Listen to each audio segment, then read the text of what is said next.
mean, I broke down, you know, in front of her. I was just like, I failed. I don't want to fail because, you know, what we have here is pretty much everything.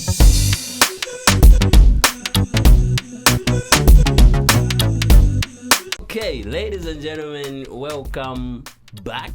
For those of you who have been following, welcome. For those of you who have not been following, we're praying for you.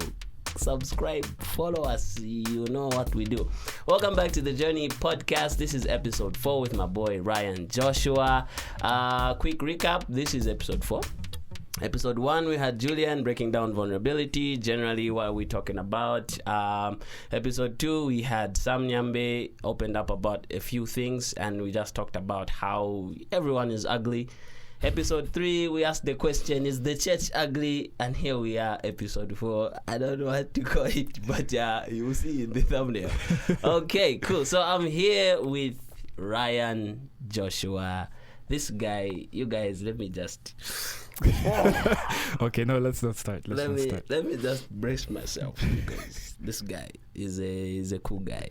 He's a cool guy, photographer, husband of one wife. One wife Only. Please, if you have made such claims, go away. Go away, please. We don't want marriage interference. Yeah, and today we're pretty much gonna be talking about how even as a Christian, there's moments where we have kind of been like in a situation where we feel hopeless, to say. In those low moments. And why this guy is the one for this, actually. I always say this one is not there, but I think I've actually told you before. He is a guy who is very inspirational. Okay, he inspires Surprisingly. me. Yeah, you inspire me. Now I've said it always to you. humbling to you. Yeah. Yeah, and it's one of those things. And why I chose him is because we also have different people, whoever's watching, whoever's listening, we have different people who inspire us. And, you know, we think, these ones, they are the God, you know. And they are human beings. They go through stuff. And, yeah, I guess also just hearing from them, how life has been, certain situations that have brought them down can also encourage us and say, hey, man, look, life happens to all of us. Yeah. Let's pick each other up and let's keep moving. So, yeah, exactly. Man. Welcome. How do you feel? Thank you. Well, a little nervous because Me too. Like I mentioned every time, you know, Josh always tells me about these moments where, you know, like he holds me with such a high esteem, and I always tell him, like, I mean, you don't see when I'm going through the thick of it, you know. So like most times when he sees me at the end of a trial or when something seems like a triumph, I'm looking at everywhere I've been through the situation, and he sees the triumph, and that's inspiring. So we see Jericho fall, man. We didn't see you going around. Exactly. Yeah.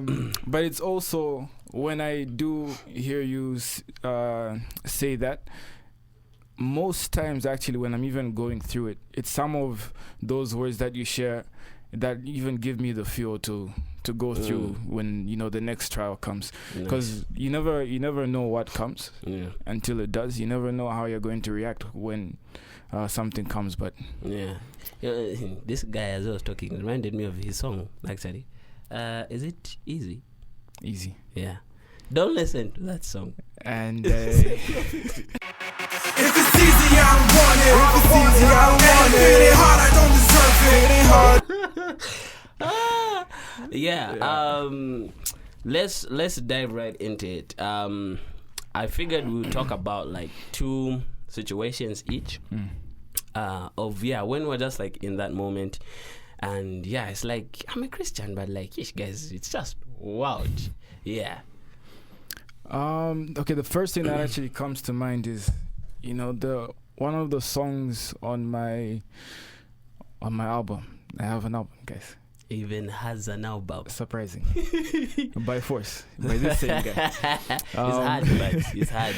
But yeah, one of the songs on my album called Valleys is legit this subject right here.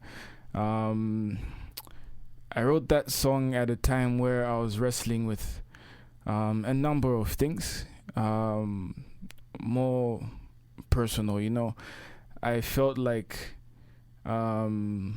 I had failed You know, in certain areas, I didn't feel like I was the person that, you know, God imagined me to be, and that was my own fault. You know, I felt like I didn't do enough to grow into that person. So I think in the first verse I mentioned, you know, my heart is heavy for reasons that are seemingly petty. Grab a machete, slice it open, and I swear you're unready. Bars. Not a lyrics, No, see, the album came out a while ago, and I'm saying it's wild. It's wild. Bear with the brother. But yeah, I hope you're okay sharing, or you don't mind me asking. But like, what exactly was happening like in that season that made you feel that way? Okay, so it was a number of things, and I feel like the main thing was I just wasn't spending time in the Word.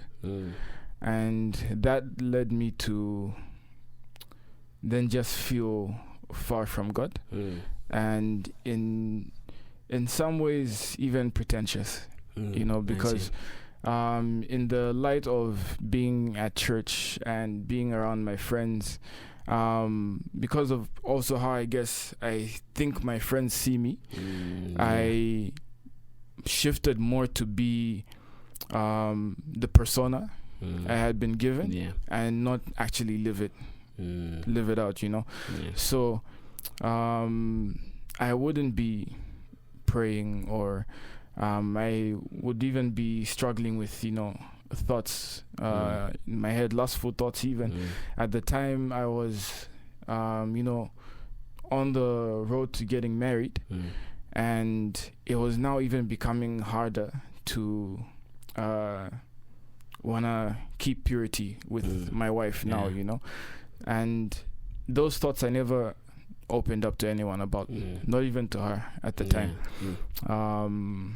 But it was becoming harder, and the only way that that was gonna subside is if I then ran to God. And seemingly it seems like something easy and like like a, you know, a go-to thought, but it's not the easiest thing to do most times. And that was that time for me, because if anybody else came to me, I'll be able to tell them exactly that, tell them how they should do it, and, you know, encourage them from the Word. Putting myself in the same situation, it's hard to take the same advice, because I'm like, okay, yeah, I should do this, but you know, look at me. Yeah. Look at me. Yeah. So, and most of the time, it's really just failure to let go of our sin. That's dead. Yeah. So, you know, because the thing with the sin is, it's gonna gratify you in whatever way. You know, it might give you pride or, you know, momentary satisfaction, and because it's easy, you go to that because you know, you can give it to yourself. That's, you know, true. at no cost. That's well, I mean, the cost is your life at the end of the day, but you don't really feel it because it's in the now. In the moment it feels like a tiny thing. So, that's true.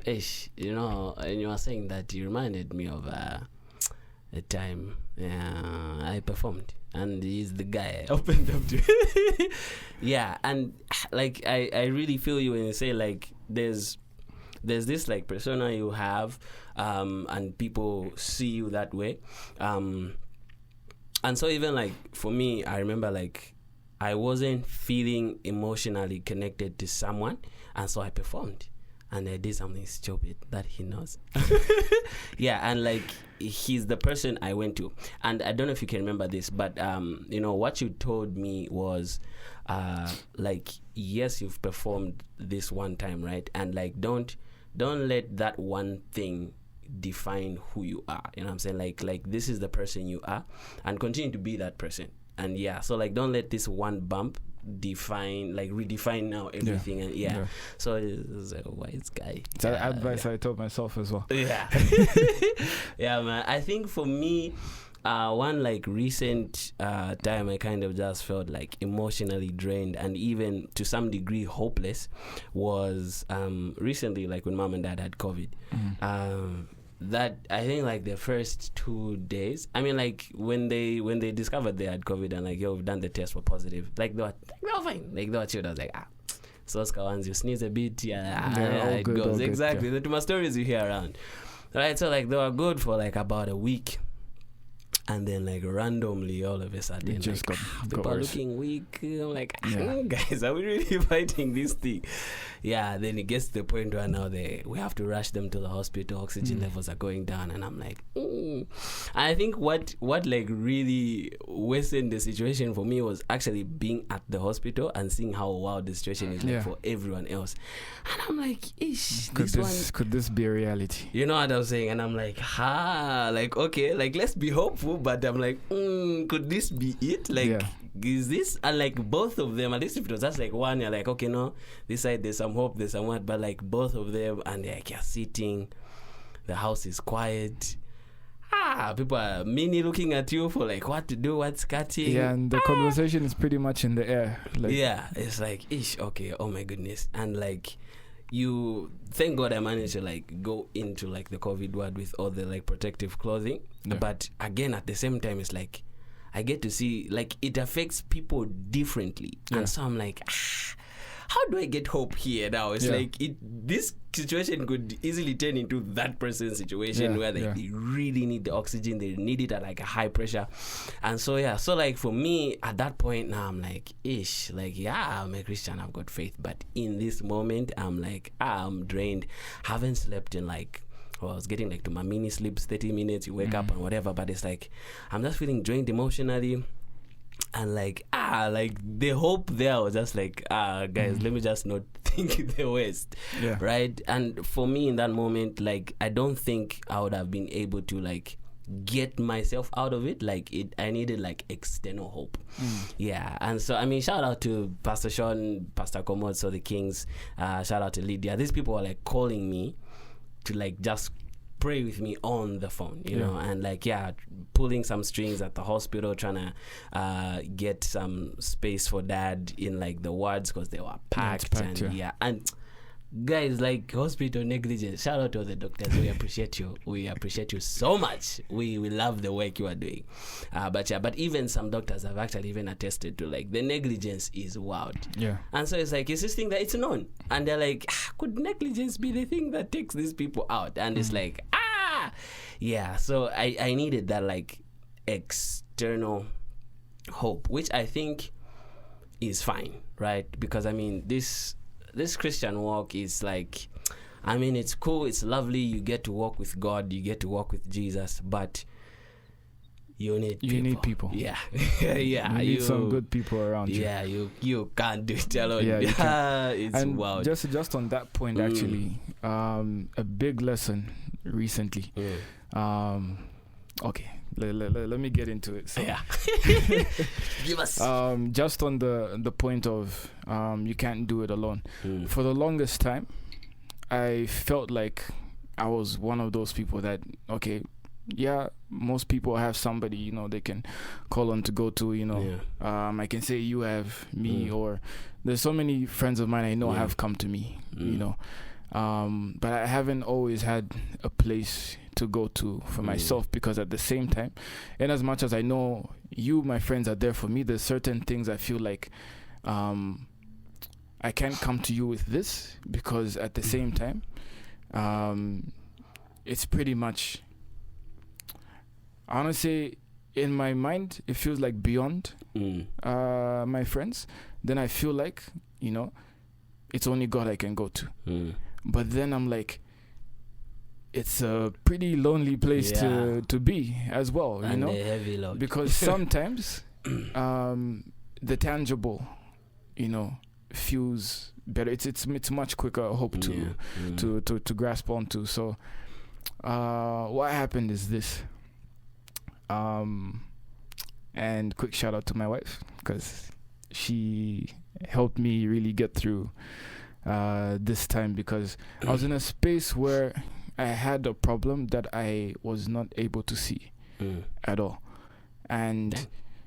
the thing is, my wife saw it early on, but I really just thank God for her, because there's those Yeah. people that just are quick to come and tell you, you're wrong, you did this, and Yeah. and half the time it doesn't really help. Yeah. True. And I just thank God she had the grace to kind of be patient with me through that whole period, Yeah. in her going to God, for God to show me exactly where my problem was, Yeah. and then to grow from it. Because if she says it and I don't see it myself, it's not going to change anything.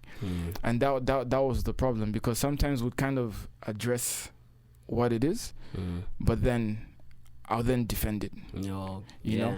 And if Because you don't see it. yeah, I don't see it. Yeah. And for the most part, then I started to be like, she doesn't understand. You know? Yeah. And Ish, then that's what crazy. that caused is now me hiding, not being open with her, and thinking, she can't understand this, so Yeah.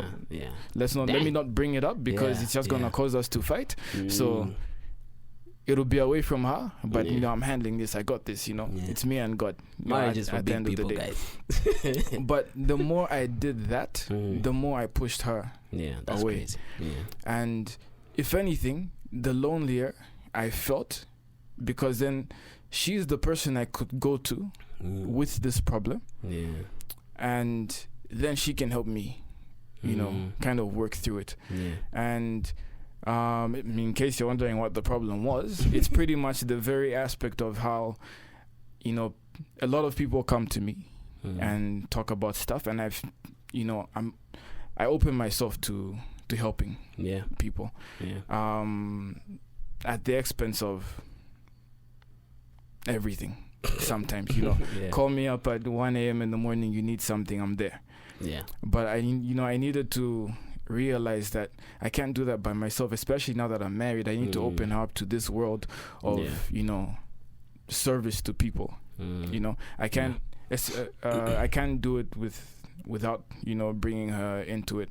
So I felt like when people come to me and express all their problems and all that stuff, I can't then take it to her, because then I'm explaining a bunch of stuff. She doesn't know the people, so I just rule it Yeah. that she can't understand, Yeah. and so I have to do it myself. But then that was causing a rift between us, Yeah. and so all that help and service is now coming between Yeah. my marriage. Yeah. And You. until I actually saw that being the problem, I was super defensive about it, Yeah. because I'm also thinking, this is my calling. Yeah.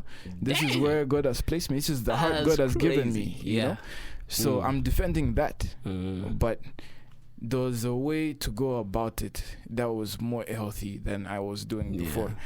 And I think it was a few months of back and forth going about it with her, and at some point I think it clicked. Yeah. Like, okay, I'm wilding, Yeah.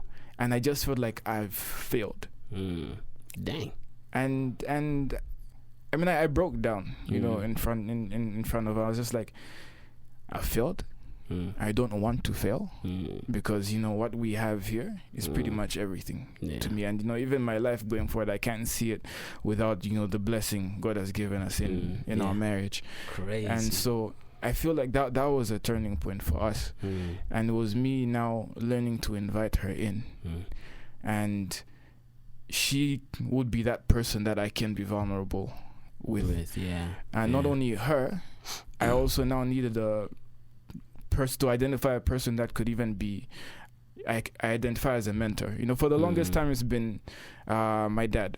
Yeah. But it's pretty much one of those, I observe and I kind of implement. Yeah. But I need to be in a place where I can also go to him, not just as my dad, as my pastor as well, as my mentor, and have that separate. So that now opened a whole new avenue of vulnerability for me to be able to go to him and say, I'm coming to you not just as your biological son, but this is this, and here's my marriage. This is how I've been, and that alone even deepened my relationship with him, because he was also able to open up to me about how marriage has been for him and my how mom, he's and handled I was certain even things. seeing how the same situation I had then is something he also went through with with my mom, and then how to tackle it and the small steps to take in then becoming better at that, because it's one thing to decide, okay, I'm gonna be more open, and another thing to implement it. Actually do it. So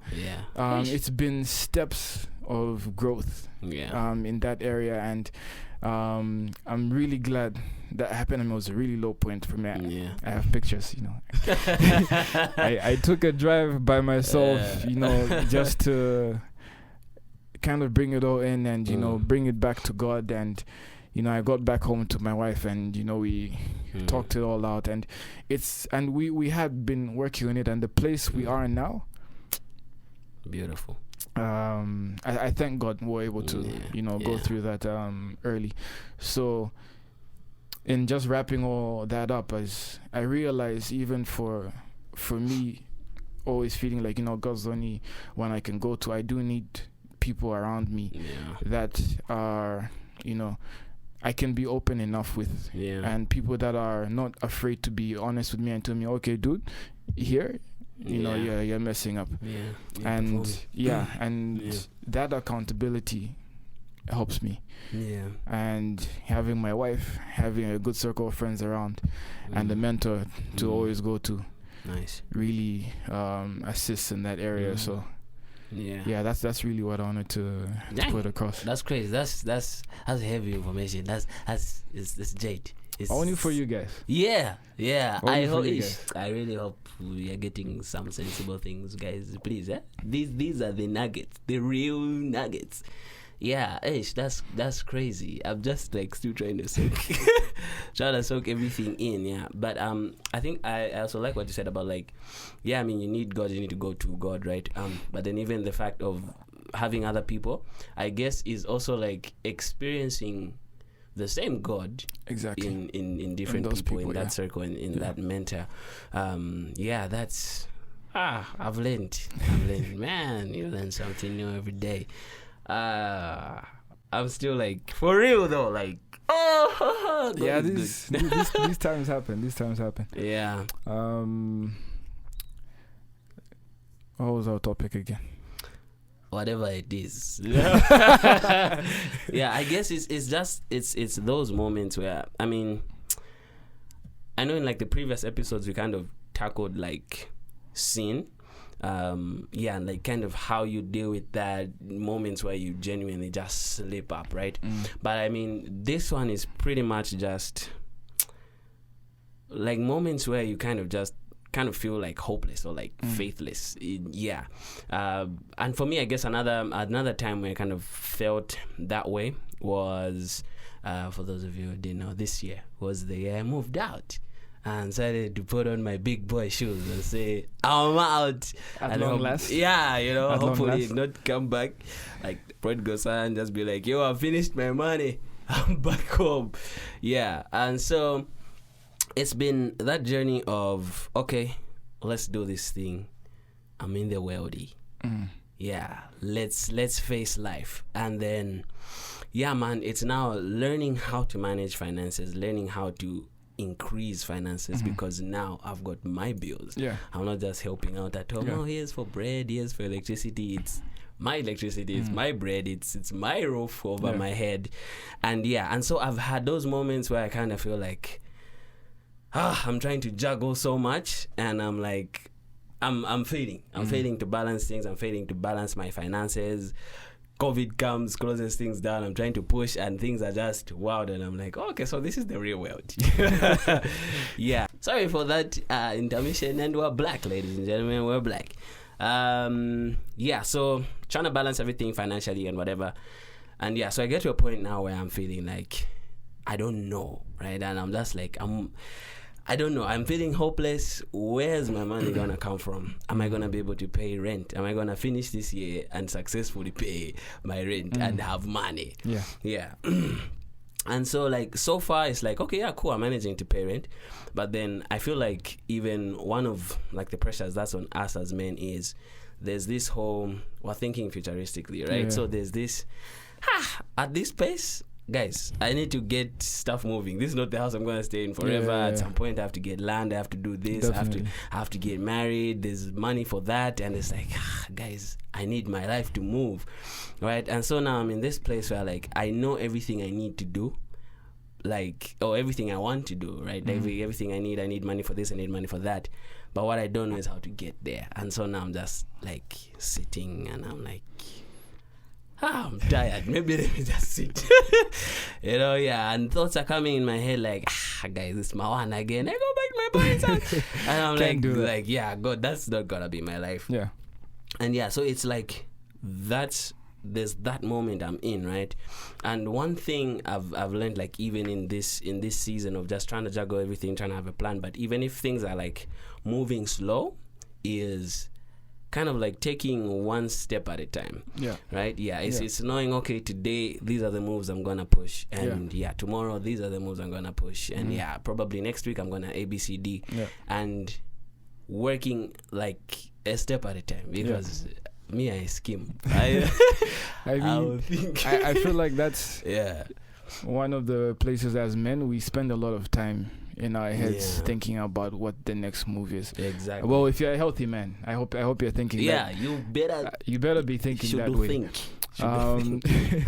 But one thing I have learned is to do my part, Mm. because I know God's got his. Yeah. At the end of the day, he's ready to do his. Yeah. So all I need to do is do my part. So, I mean, you've been a witness of... I really have. You've been a witness of each time I have something seemingly large in front of me. Mm. And I will probably tell you, I don't know how it's going to happen, Yeah. but it's going to happen. And what I then default to is then just doing my next part. Like you said, one step at a time. When we think back to when we're even working on the album, at that time, definitely I'm thinking, there's beats I need to pay for. Yeah. There's the launch we're thinking about. Mm. There's my wedding that's coming up. And so Yeah. many things I'm thinking about. Yeah. And the money for any of that is just not there. Yeah. And I remember mentioning to Josh, I was like, okay, by the end of this month, I need to have made at least, I think I mentioned 20,000 Yeah, 20. at that time. Yeah, for dipping. Yeah, pretty much. And I didn't know how any of that was going to happen. Mm. I didn't have any deals in the pipeline or anything. But I knew some way, somehow God's going to come through. Mm. And that's been my testimony throughout. And I'll just make the first move. The first move is me making a post on Instagram of the last photo shoot I did. Yeah. That's my move, Yeah. And from there, God will do his part in having that, show up on the necessary person's feed. Mm. Who's gonna be my next client? Yeah. Who's gonna be my next big job? Yeah. And most times, I think, if not all times that I've been in that situation, God just comes through more and above what I even asked for. So I mean, it may be seemingly late on my part, but it's definitely always on time, because like we had everything we needed for the launch. We were able to finish the album. My wedding came and everything went off without a hitch. I didn't have money for my ticket a few days before I had to fly out to get married, and a few days before, money came, and for some reason tickets were, I've never found tickets at that low price ever in my life. But the amount of money that came in was exactly the ticket price that day. But my ticket flew out, got married. And life's been different testimonies after that, and even now getting to the point of my wife and I opening the coffee shop. Even how that came about was pretty much out of nowhere. It's not like we had a bunch of money sitting around and you're like, no, let's do this. The opportunity came from a very dear friend of ours, and we were like, sounds like a good idea. let's do it. We don't know how exactly it'll come together, but it'll come together. Those And same steps. exactly, and we Yeah. make those steps, make the necessary, connections we need to make, talk to, the right people that come to mind, Yeah. and things just fall in place. And here we are today. So each time it's just been, let me do my part Yeah. and allow God to do His. Yeah. That's And crazy. He always does. Yeah. Yeah, I think I'll never get tired of the stories, man. Like, I don't know how many times I've heard you say that, but like, I feel like for me, like, even one of the reasons why like I can't get tired of it is like it's always so inspiring, right? And even as I was talking about like hopelessness and whatever, I feel like like those things will always be there. Like, there'll always be those seasons, there'll always be those moments. Where something happens and you're like, okay, but I'm just tired, or I'm just emotionally drained, or I'm just, you know what, I don't want to deal with this, right? Even for people of faith like us, but then I guess there's always hope in that. It's just a season, right? Yeah. And there's always that coming out of it, obviously, with God, with people around, and even with everything Ryan has said is looking back to those moments, right? There's always looking back to put off an album, put off, wow, I'm trying to do this, need money for rent, need money for this, but everything has kind of worked out, right? And so like even in those moments, you are thinking, you are wondering, but then it's one step at a time, at a time. Ryan, Nah, it gets real. It gets real. Do check out Cookies Coffee. That's the please. coffee shop he's talking about. We are waiting for you. Crazy. We Maybe will we'll feed throw you. in some pictures here. Well, there are. It's a lit joint. Yeah, thank you. Yeah. Speaking of, actually, should I tell them now? Maybe I'll tell you. I'll tell you now. So I'm gonna do a series of live events at the coffee shop in We're excited. September. Excited for that. Mid-September. Yeah, it's gonna be gangster. We're gonna be having conversations just like this and some music. You know how we do. You know. But yeah, more details to come. But yeah. Look out. Everybody watching, I feel like we shouldn't kind of exempt certain people and be like, man, those guys don't go through what I'm going through or whatever. I think I can attest to that, because even like whenever he tells me like his stories of like the seasons he's been through, it's like, oh snap, he's been through that, and I'm like, I'm kind of going through this, but he's been through that, and it's kind of easy. I mean, he's married, I'm not, so you know what I'm saying, like I'm learning even through like the seasons he's going through, and I'm picking up on them. And obviously it's not like I'll be immune when I get married and be like, because I've learned from Ryan. Like there's certain things that would be wild, but I'm like, he's been there. I can also maneuver my way out of this. And then also now for like the people who are on like the other end, right? So you're someone who people look up to. You're a pastor, you're a mentor. I feel like there's also sometimes like I'll call it a pressure, right? To be on a pedestal, to be at that level, the way people see you. And to you guys, I want to say it's fine. Very much. It's fine to have those moments where, you know what, even me, it's wild. It's just wild. Yeah, it's just wild. I know these people look up to me. I know I'm a person of faith. I'm a pastor, I'm a whatever.